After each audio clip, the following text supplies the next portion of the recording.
Hey, what's going on, guys? So I wanted to give you guys a little bit of a preview of some concepts we're going to be having coming up here in the next couple of weeks.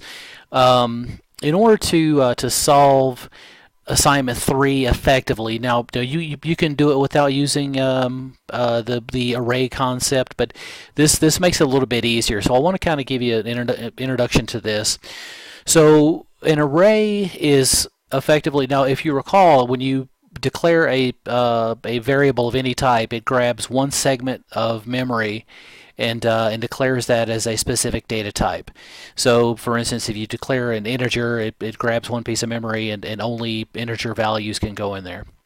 So, when we declare an array is a series of memory locations that are all set as the same data type. So you can have a variable set as a string. So, for instance, if we in this small bit of code we're declaring a variable name called my names, and you'll notice that it has two square braces that with a decimal value of 10 in that location, and that's being declared as a string data type. So effectively what that does is it grabs 10 pieces of memory. If we look at this Excel spreadsheet, this is 10 pieces of memory, and all 10 of these locations are going to be set as a string data type. So only string values can go in there. So in other words, you can't do any mathematical operations, that kind of stuff. So and that's going to be helpful to you guys when you start trying to store the unlimited list of student names and the unlimited classes and so on and so forth. So let's take a look real quick at some sample code and demonstrate how that might work. So again, we're using main programs. We're doing a main program and the subprograms beneath it. We're no longer using modules. So we declare an integer value called user count, and then we declare a string array called username. And then now notice that compared to this code, you can use a numeric value in those brackets, or you can use the value of a variable. So let's look at the latter option in that and see how that works.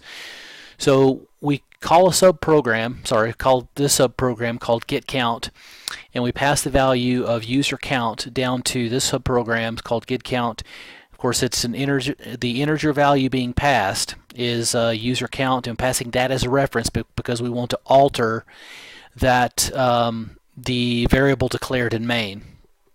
So in that subprogram, we output to the user, please enter the number of users, and of course that is followed immediately by an input statement, and of course the syntax of the input statement is the input command and a variable, one variable.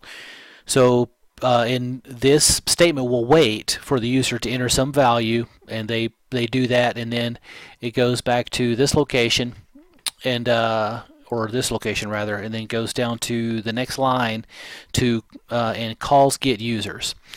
Now notice what's happening here. We pass two variables. We pass the string array named username and the integer variable, one integer variable called user count, down to this subprogram called get users.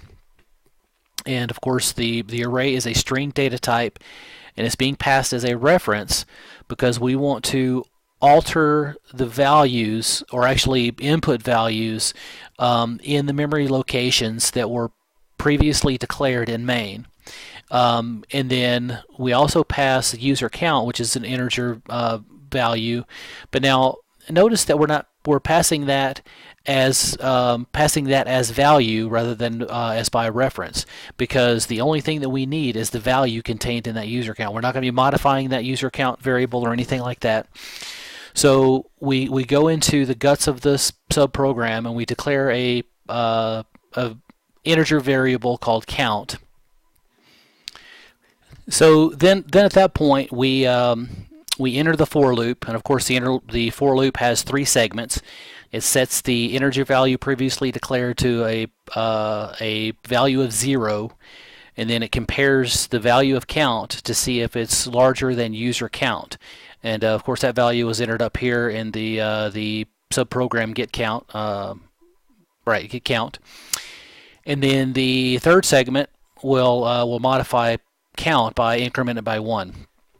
So inside the guts of this for loop, we're going to give the instruction to the user to enter the user's name, and it's going to input the user's name, and it's going to enter it in the index that has a numeric value of in the count variable.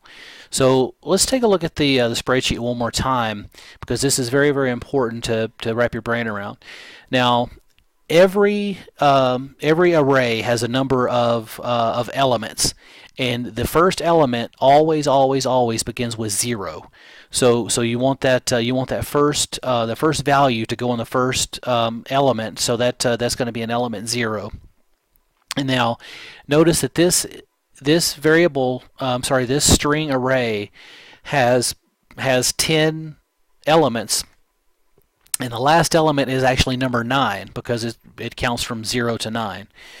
So if we go back to our code, you'll notice that that when it first enters the for loop, it has a count of 0. So that first name is going to go into element 0, and it's going to go through however many times that was set by the get count subprogram, and then that last the last iteration is going to be the last element in that array, and then we're going to go back up here to this location. Once that is complete, then it's going to call output results, and again it's going to pass the username array and the user count array.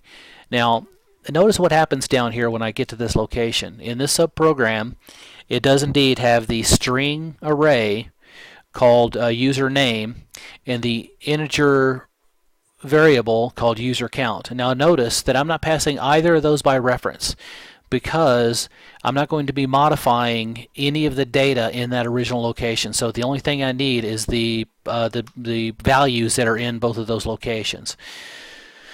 So again, we declare count as an integer, and then we set count to 0. Let's set that to 0 rather than 1.